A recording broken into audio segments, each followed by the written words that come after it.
think it was that one. Well, there must be a way around that, Mr. Simpson. I'm sure you'll follow my drift, Mr. Simpson. I mean, chap comes in, knocks on the cash, know what I mean? Yes, I do know what you mean, sir, and I'm afraid it wouldn't do any good at all. You see, none of our customers is short of cash. Oh, that's all right then. Thanks.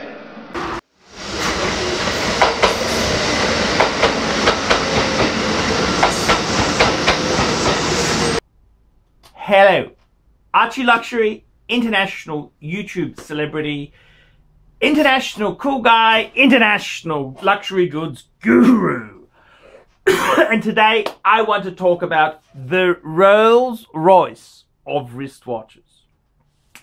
And it's a very, very funny analogy, but everybody has used the term the Rolls Royce, famous in the early 1900s for making the world's best motor cars. And everyone has said, you know, what is the Rolls Royce of this, the Rolls Royce of that? And in wristwatches itself there, the answer is simple. The answer is simple. The answer is simple, my friend. The Rolls Royce of wristwatches is Patek Philippe. Patek Philippe. And I've got to tell you, in all honesty there, it's a very, very special brand. It's very special. Very special. It's a brand with a lot of history and a lot of refinement. And I gotta tell you, as a Patek Philippe owner myself, it's very difficult to find the right type of punter to buy my wristwatch. Now, I got to tell you, I just want to tell you this in all honesty.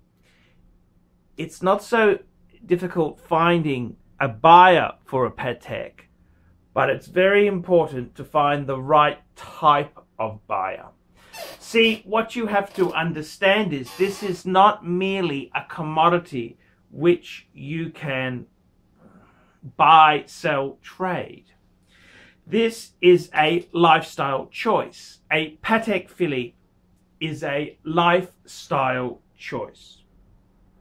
One does not invite somebody into the club, the private club of ownership, without the right referrals and recommendations. And I've got to tell you this in all honesty. Do I want to sell my Patek? Do I not want to sell it? No. It's about finding the right class of buyer for my wristwatch. Now, I had I got to be honest with you. It's not so much that I like to sell my Patek. It's that I like to tease the buyers. See, to be honest with you, it's very hard to find a worthy recipient of a Patek Philippe. Very difficult indeed. See, you cannot sell this watch to anyone with mere money. No, this person has to be someone who appreciates horology. This is somebody who appreciates the finer things in life and has the means to pay for them. So you've got to get these criteria sorted out. And I actually had an email came in from a solar salesman, and I had to turn down his application for a Patek World Time. I had to turn it down because he wasn't worthy of the Patek Philippe name and carrying on the traditions of the brand. So sometimes when you are in the watch selling game, buying and selling a few pieces, you've got to be very careful who you sell your pieces to. You can't let any Tom, Dick and Harry have the piece. They are very, very special. They are they're for a very sophisticated market. They're not your normal geezer your normal geezer who comes in and plonks down a wad of notes isn't the type of person who they want to see with a Patek on their wrist. These are very special items for a very select clientele. In fact, it's not about having money when you own a Patek Philippe. It's about being part of the club, a member of this worthy organization. And having the readies, the bickies, is not enough. Please take a look at this clip here on Rolls-Royce to see the type of punters they don't want owning their pieces.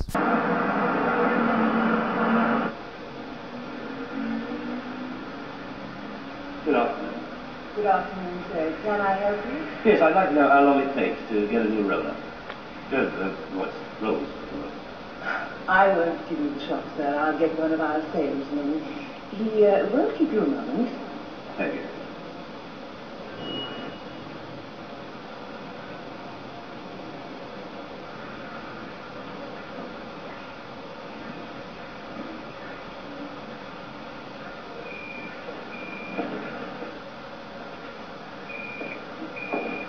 Good afternoon, Mr. Daily. Mr. Daly, what can I do for you? If I were to come in here, plonk down the cash now, full purchase price, mind, how long would it take me to get a new silver shadow? Rather longer than the gestation period of an elephant, sir. Yes, well, we're not all zoological experts. How long is that? About 3 years, I'm afraid, sir. 3 years? Oh, I didn't think it was that long. Well, that must be a way around that, Mr. Simpson. I'm sure you follow my drift, Mr. Simpson. I mean, chap comes in, knocks on the cash, know what I mean? Yes, I do know what you mean, sir, and I'm afraid it wouldn't do any good at all. You see, none of our customers is short of cash. Oh, that's all right then. Thanks. Not putting your name down, Mr. Daly? Well, I think I'll stick to the maxi.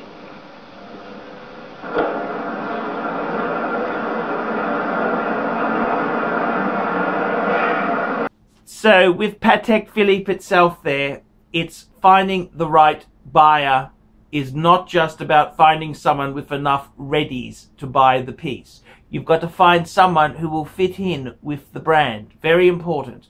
This ain't no brand for geezers or lads. This is a very special wristwatch which is for a very select clientele. Very, very select clientele who it must be said appreciates the class and the whole aesthetics and beauty of these pieces. Patek Philippe itself there is a very special brand. These are not for common garden geezers to buy. The geezer, you know, they may not appreciate the craftsmanship or beauty of this said piece. And I gotta tell you, in all honesty there, you gotta be a certain type of person to have a Patek Philippe. It's not for everyone. This is not a watch for everyone to have. You have to appreciate the values. The whole thing about this brand here is the history. It's the values. It's so much more to it than owning a piece. This is a very special piece. And particularly a world time, I've got to make sure the future buyer is worthy of the brand. And, you know, I had a solar salesperson. And I kind of said to him, I said, look, alternative energy is very trendy. I understand, but I'm so sorry. I can't possibly part with this Patek for you based on your credentials and your business. So, yes. It's more than the readies having a wad of cash to buy these things. Patek Philippe is a very special brand for the right type of punter. The right type of punter. So I have had to turn some sales down. I also had a Chinese Hongkonese in Kansas who was interested, and unfortunately, he failed on the ethics quiz, the ethics in business quiz. So that sale, we had to prematurely end that sale. So Patek Philippe is a lot harder to sell. It's not just about the reddies, the bickies. These are a very special piece, and once you're in the club, you cannot just part them out for reddies and a wad of cash. So the sales process of a Patek is quite long. Archibald Chesterfield III, tell me what you guys think of that. We specialize in the repair of Rolex and Patek Philippe watches. We've been doing the same thing for more than 25 years. We have Rolex technicians certified by Rolex who actually used to work for the company for many years, like if we're doing the work on the factory. We completely disassemble the watch and we put it to work like brand new condition. When you get the pre-owned watch, it's like if you're getting a brand new unit. The only difference is the money.